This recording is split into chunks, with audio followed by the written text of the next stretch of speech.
Captain He stared at the large screen in front of him. The red dots moving across the display made his heart beat faster. After 15 years of service at the Mars Deep Space Monitoring Station, this was the first time he had seen anything like this. "Sir, the objects are moving in a formation," said Officer Li Jin, her fingers moving quickly across the control panel. "They're definitely not asteroids or space debris." He nodded slowly. He had already reached the same conclusion. These objects were ships, hundreds of them, and they were heading straight for Earth's solar system. "How long until they reach Mars?" he asked, his voice steady despite the tension in the room. "At their current speed, 4 hours, sir." He pressed the emergency communication button. This was the moment humanity had prepared for, but hoped would never come. "This is Captain He of Mars Station 1. Code Black. I repeat, Code Black. Unknown fleet approaching solar system. This is not a drill." Within minutes, screens lit up across the station as responses poured in from Earth. The Space Defense Council connected immediately, their faces appearing on the main display. Among them was Admiral Ta, his expression grave. "Captain, show us what you're seeing," the Admiral ordered. As He shared the data, a new alert blared through the station. Li Jin's eyes widened. "Sir, we're receiving a transmission from the fleet." The message that played next would be remembered in human history forever. A deep, rumbling voice spoke in perfect English. "To the primitive species known as humans, this is Supreme Commander Du Rin of the Kiveri Empire. Your solar system is now under our control. Surrender immediately, and we will consider sparing some of your population for labor. Resist, and face complete extinction. You have 1 Earth hour to respond." The room fell silent. He looked at the faces on his screen. Military leaders, politicians, and scientists from every major nation on Earth. In that moment, they all shared the same expression, a mixture of shock, anger, and determination. Admiral Ta broke the silence. "Captain He, what's your assessment of their technology based on their approach vector and speed?" He pulled up the detailed scans.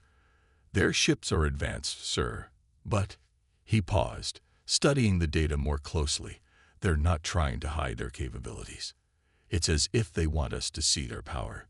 They're confident, maybe too confident." "They think we're primitive," said Dr. Yun-Ki, the head of Earth's Advanced Weapons Division, who had just joined the call. "They expect us to panic and surrender." He noticed something else on his screens. The Kiveri ships were positioning themselves in a standard attack formation, one that Earth's military had practiced defending against for years. It was almost too perfect, too textbook. "Sir," He addressed Admiral Ta, "I recommend we activate Defense Protocol 7. The Admiral's eyebrows rose slightly. Protocol 7 was a complex defensive strategy designed to appear weak while secretly preparing a counterattack. It was risky, but if executed correctly, approved, Admiral Ta said firmly. "Captain He, you will coordinate with Lunar Base Commander Yusu. Make the Kiveri believe their assessment of us is correct." As He began sending encrypted messages to Earth's hidden defense installations, he thought about humanity's history. Humans had survived countless challenges, natural disasters, wars, plagues, and had emerged stronger each time. Now they faced their greatest test, an alien empire that saw them as nothing more than primitive beings to be conquered. The Kiveri would soon learn why that was a terrible mistake. Looking at the fleet's formation one more time, He allowed himself a small smile. The aliens had no idea that humans had spent the last 50 years preparing for this exact scenario. They didn't know about the quantum shields hidden in the lunar bases, or the automated defense systems scattered throughout the asteroid belt. The Kiveri thought they were hunting prey. They were about to discover they had walked into a trap. The Kiveri ships moved toward the moon like dark clouds approaching a sunny day. Supreme Commander Du Rin watched from his command ship, feeling nothing but contempt for the human defenses he saw. Pathetic, he said to his officers. Their lunar bases don't even have energy shields. This will be easier than taking over the Zena system. Down on the moon's surface, Colonel Yisu stood in the control room of Lunar Base Alpha, watching the enemy fleet approach. Her face showed worry, but her eyes held a hidden spark of determination. The base looked weak and defenseless from the outside. Exactly as planned. All personnel in position, she asked. Yes, Colonel, replied Lieutenant Kyung-ho from his station. Everyone is in the underground shelters. The automated systems are ready. Yisu nodded and opened a secure channel to Earth.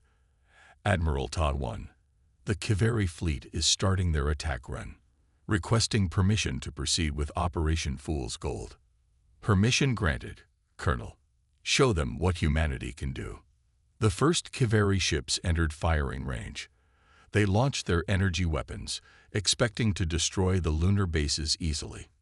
Du-Rin smiled as he watched the attacks approach their targets. But then something unexpected happened. Just before the energy blasts hit, the primitive lunar bases shimmered. A transparent blue shield appeared, absorbing every shot. The Kiveri weapons, powerful enough to crack planets, didn't even leave a mark. Impossible, Du-Rin shouted, standing up from his command chair. They're supposed to be primitive. Where did they get shield technology? Inside Lunar Base Alpha, Yisu allowed herself a small smile. Activate counterattack pattern Delta, she ordered. Let's show them what else these primitive humans can do. Hidden doors opened across the lunar surface. Defense turrets rose from the ground, their designs unlike anything the Kiveri had seen before. They fired strange purple beams that cut through the alien ship's shields like they weren't even there. How? Du-Rin demanded as he watched 3 of his ships explode. Their weapons, they're using quantum phase technology. But that's advanced science. They shouldn't have this. Yisu's voice came through on all Kiveri communication channels. Supreme Commander Du-Rin, this is Colonel Yisu of the Earth Defense Force. You made 3 mistakes today. First, you thought we were primitive. Second, you attacked without proper scanning. Third, you believed your own propaganda about human weakness. The lunar defense systems continued their assault. More Kiveri ships exploded or retreated in panic. Their perfect attack formation fell apart as they tried to escape the devastating purple beams. Pull back. Du-Rin ordered his fleet. Regroup at safe distance.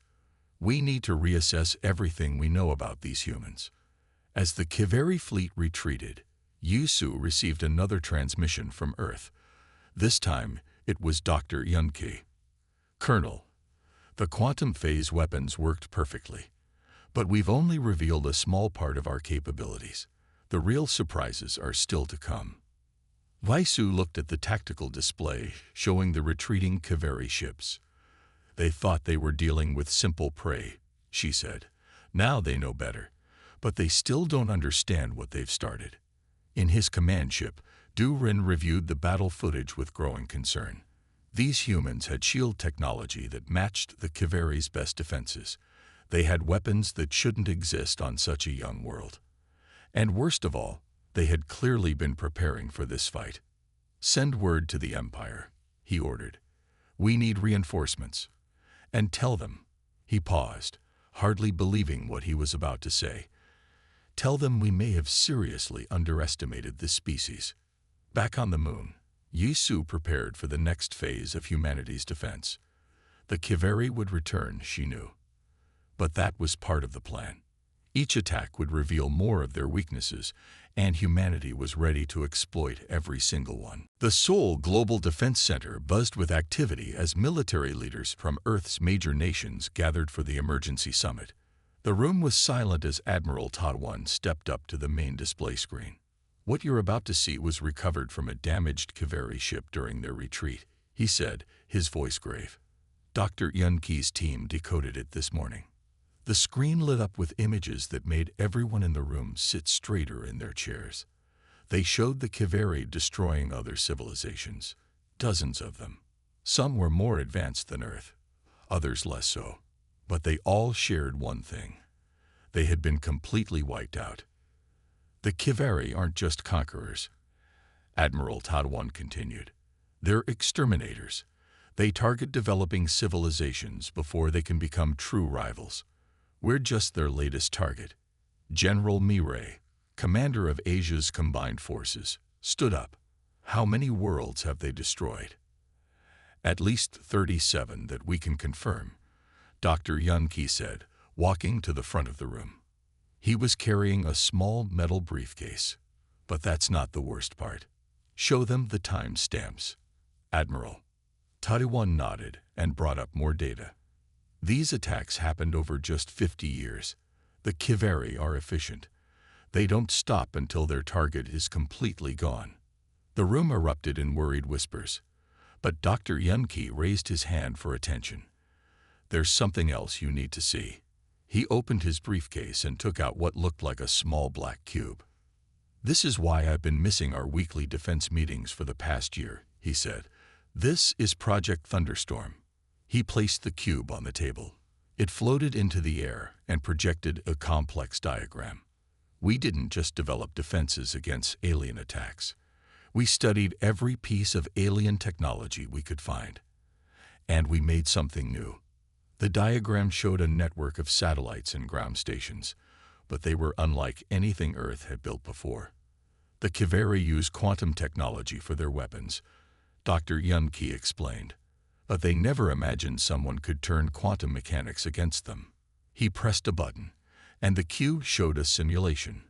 It demonstrated how Earth's new defense system could not just block Kiveri weapons, but reflect them back at their ships. That's impossible, someone said. Their technology is too advanced. Dr. Yunki smiled.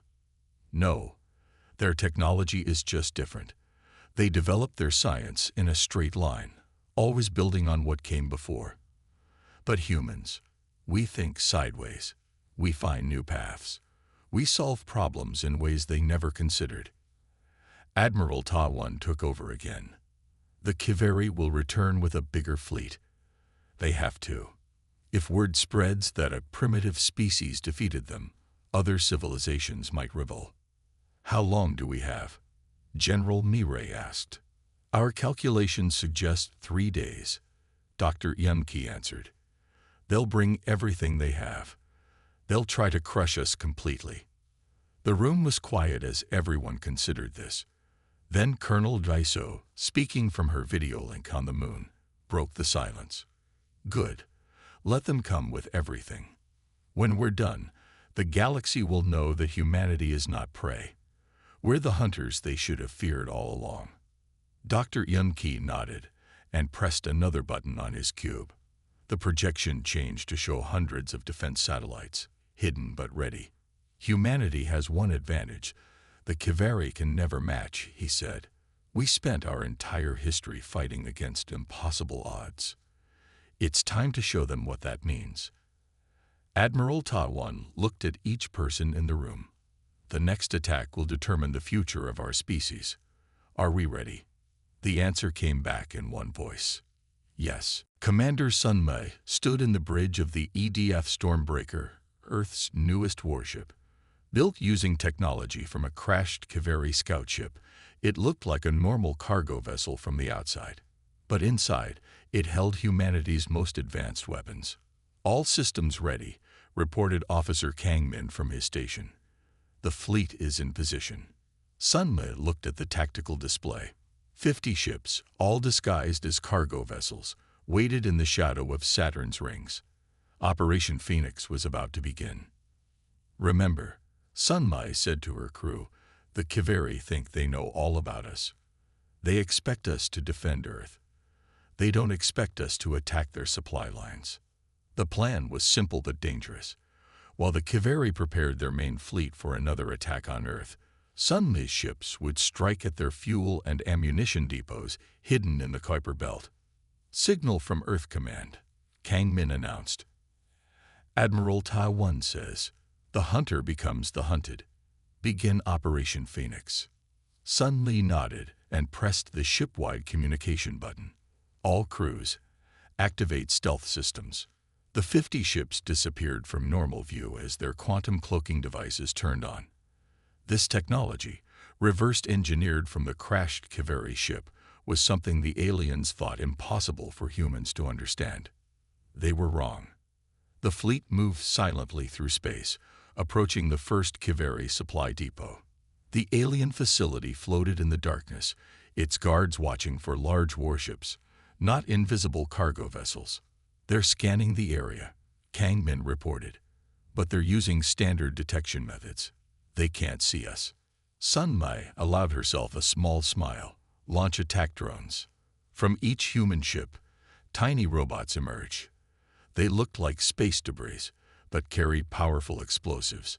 As they drifted toward the Kiveri depot, the aliens didn't even notice them. "Drones in position," said Kang Min. "Ready on your command." Sun Mi took a deep breath. "Execute attack pattern Delta." The drones activated at once. They attached themselves to key points on the depot and detonated. The explosion was massive, lighting up the darkness of space. "First target destroyed," Kang Min reported. No Kiveri ships escaped to warn the others. Similar reports came in from other human ships. In just 1 hour, they destroyed 5 supply depots. The Kiveri never saw them coming. Back on the Kiveri command ship, Supreme Commander Du Rin received the news with growing anger. "How did we lose contact with our supply bases?" he demanded. His officers had no answer. The humans were supposed to be hiding behind their defenses, waiting for the next attack. Instead, they had somehow found the secret depots and destroyed them. "Impossible," Du Rin muttered. "They're learning too fast, adapting too quickly." On the Stormbreaker, Sun Mai received a transmission from Dr. Yunki. "Excellent work, Commander. The Kiveri just lost 40% of their fuel and ammunition, but more importantly, they lost their confidence." Sun Mai understood. Every successful attack showed the Kiveri that humans weren't just defenders. They were warriors who could fight in ways the aliens never expected.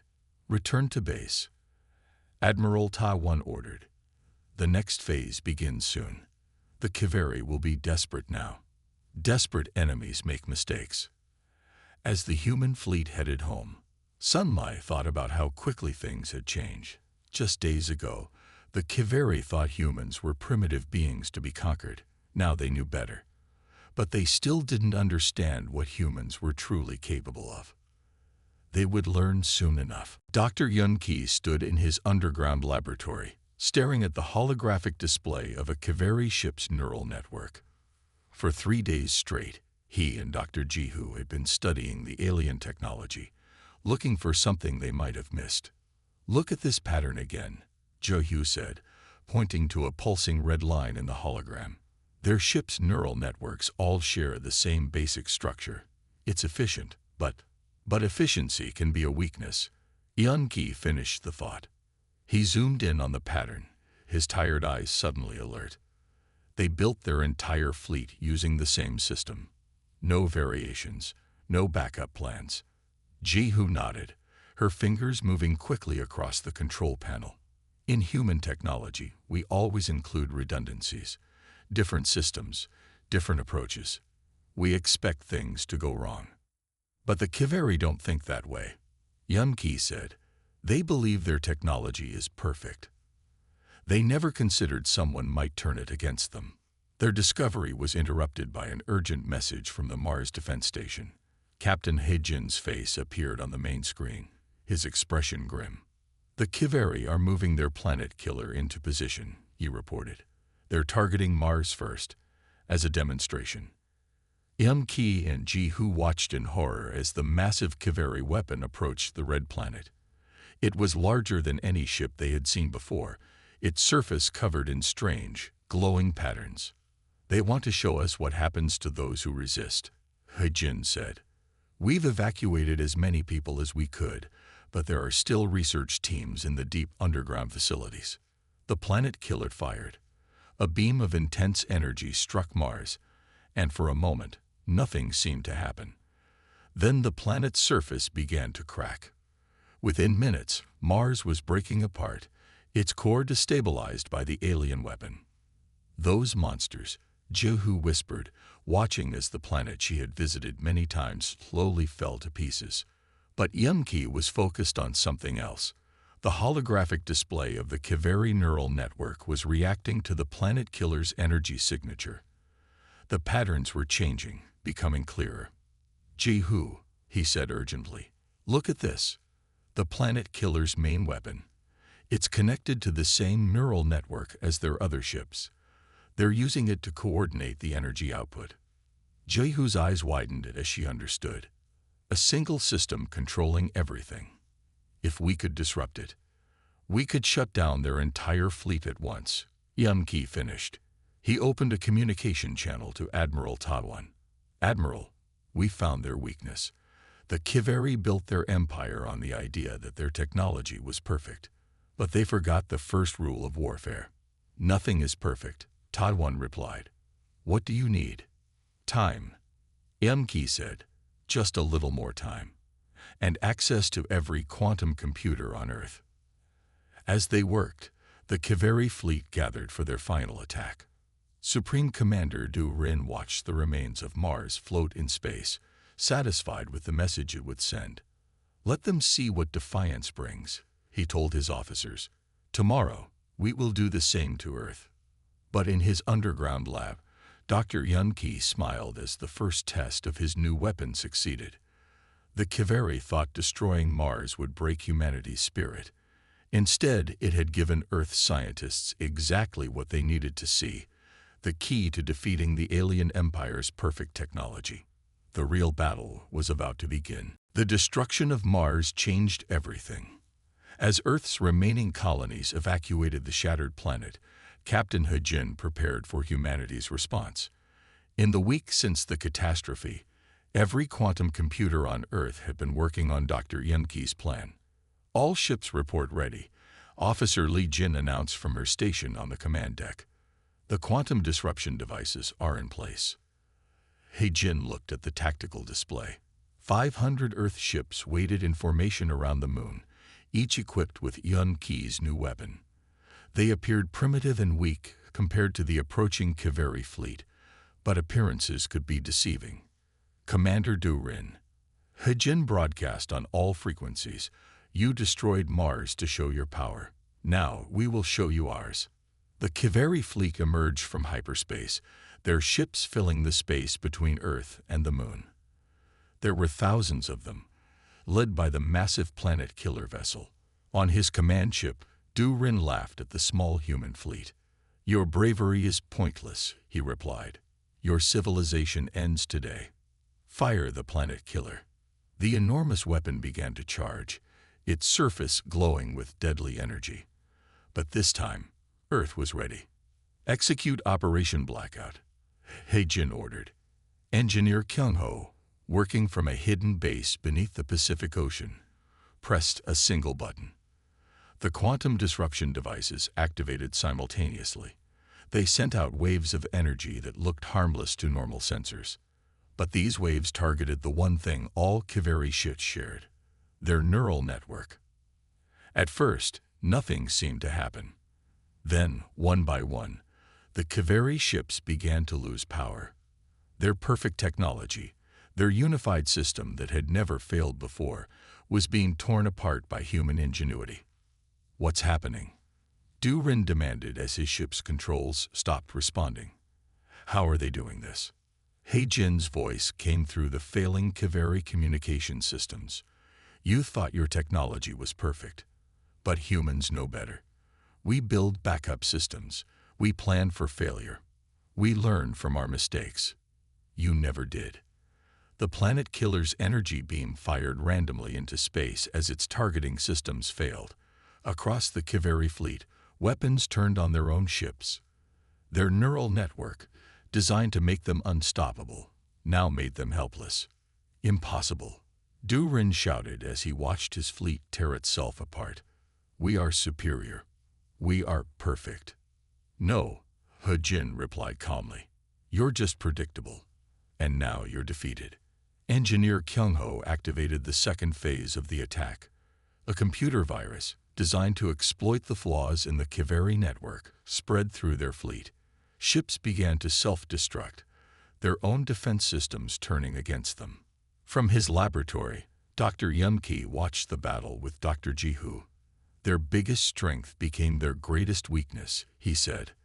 They never imagined someone could use their own perfect system against them. The battle lasted less than an hour. When it was over, the mighty Kiveri fleet was in ruins.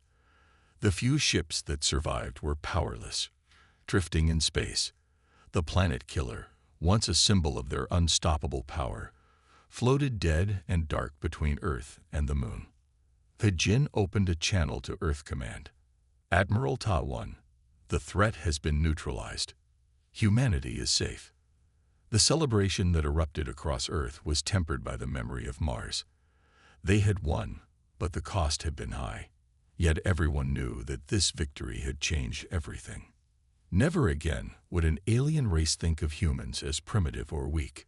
The galaxy was about to learn a new truth. Earth was not a target. It was a warning. Supreme Commander Du Rin watched his mighty fleet drift powerless in space.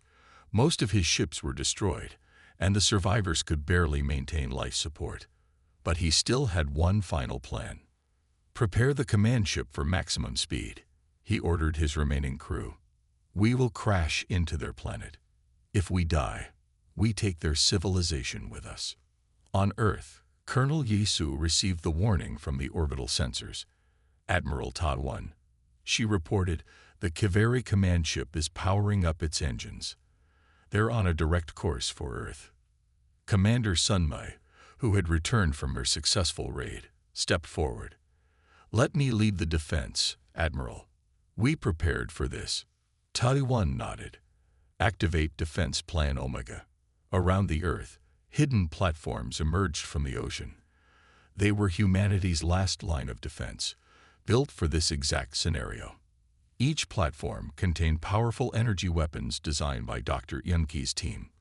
All platforms report ready, Yisu announced, waiting for the command. Du Rin's ship accelerated toward Earth, pushing its engines beyond safe limits. The massive vessel glowed red from the heat of its desperate charge. Behind it, the wreckage of the Kiveri fleet filled space like a graveyard of their empire's pride. They think we'll try to shoot them down, Sunmai said as she coordinated the defense. They expect us to fail. They still don't understand how humans think. The defense platforms powered up, but they didn't fire energy weapons. Instead, they created a web of quantum fields, the same technology that had disabled the Kiveri fleet. But this time, it was even stronger. Quantum web is ready, reported Engineer Kyumho from his control station. The trap is set. Du Rin saw the energy patterns forming around his ship, but it was too late to change course. His vessel hit the quantum web at full speed. But instead of breaking through, the ship stopped instantly, caught like an insect in a spider's web. What is this? Du Rin demanded as his ship hung helpless above Earth. How can primitive humans have such power? Sun's voice came through his failing communication system. We learned from every attack you made, every weakness you showed, every mistake you made thinking we were primitive. This is the result. The defense platforms shifted their energy output. The quantum web began to compress, crushing the mighty Kiveri command ship. Du Rin watched in horror as the strongest vessel in his fleet was squeezed by forces he couldn't understand. You had so many chances to leave us in peace, Sunmai continued, to recognize us as equals. Instead, you chose to treat us as prey. That was your final mistake. The Kiveri command ship broke apart under the pressure of the quantum web.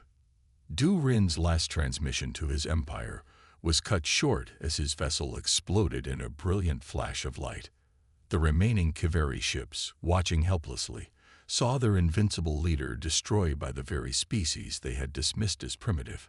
The message was clear. Humanity was not to be underestimated. Admiral Ta 1 addressed the surviving Kiveri crews. Return to your empire. Tell them what you saw here. Tell them how Earth deals with those who threaten our existence. And remember, we only used a fraction of our capabilities. As the crippled Kiveri ships limped away from Earth, Sunmi turned to Colonel Yaisu. Do you think they've learned their lesson? Yaisu smiled. They have. And soon, the entire galaxy will learn it too. 1 month after the defeat of the Kiveri fleet, Admiral Taiwan stood in the newly built Galactic Communications Center in Seoul. The massive room was filled with Earth's most powerful broadcasting equipment, ready to send humanity's message to the stars. Are all systems prepared? He asked Dr. Yun-Ki, who was making final adjustments to the quantum transmitters. Yes, Admiral. Thanks to the Kiveri's own communication technology, we can now reach every corner of the galaxy. Every spacefaring civilization will receive our message. The Admiral nodded and looked at the gathered leaders of Earth's nations. They had all agreed on this next step. The galaxy needed to understand what had happened here, and more importantly, why it had happened. Begin transmission, Taiwan ordered. The message started with images of Earth before the Kiveri attack. Peaceful cities, thriving colonies on the Moon, research stations on Mars. Then it showed the Kiveri arrival and their demands for surrender. To all civilizations who received this message, Taiwan's voice carried across space, we are humanity of Earth. Recently, the Kiveri Empire attempted to conquer our world. They believed we were primitive and weak. They were wrong. The transmission showed the battles that followed. The lunar defense that surprised the Kiveri. The stealth attack that destroyed their supply lines. The quantum disruption that defeated their fleet. Finally, it showed the destruction of their command ship. We did not want this war, Taiwan continued. We were prepared for peaceful contact with other species. The Kiveri chose violence. They destroyed Mars to frighten us. Instead, they taught us how far we would go to defend our home. Dr. Jihu, working at another console, added data showing how humans had adapted and improved the alien technology. We share this to demonstrate not our power, but our potential. Humanity can be a friend to those who seek friendship or an enemy to those who choose aggression. The next part of the message showed Earth's reconstruction efforts. The plans to rebuild Mars using advanced technology.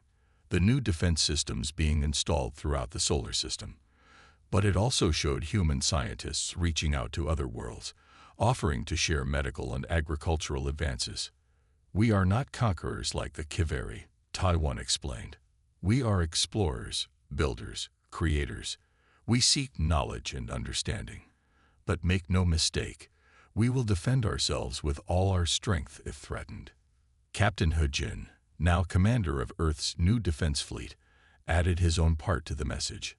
The Kiveri thought our greatest weakness was being human. They didn't understand that humanity is our greatest strength. We learn. We adapt. We grow stronger with every challenge. The transmission ended with a series of numbers and equations, the basic principles of quantum communication technology. It was a gift to less advanced civilizations, proof that humanity was willing to share knowledge with peaceful species. Let this be known across the galaxy, Taiwan concluded. Earth seeks friends, not subjects. Partners, not slaves. We offer our hand in peace, but we will respond to violence with overwhelming force. The choice is yours. As the message beamed across space at quantum speeds, Engineer Kyung-ho checked his readings. Transmission successful. Admiral. We're receiving acknowledgments from civilizations throughout the galaxy. Admiral Taiwan smiled. The message would become known as the Terra Warning throughout the galaxy. But it was also an invitation, a chance for peaceful species to build something new together. The age of humanity's isolation was over. The galaxy would never be the same.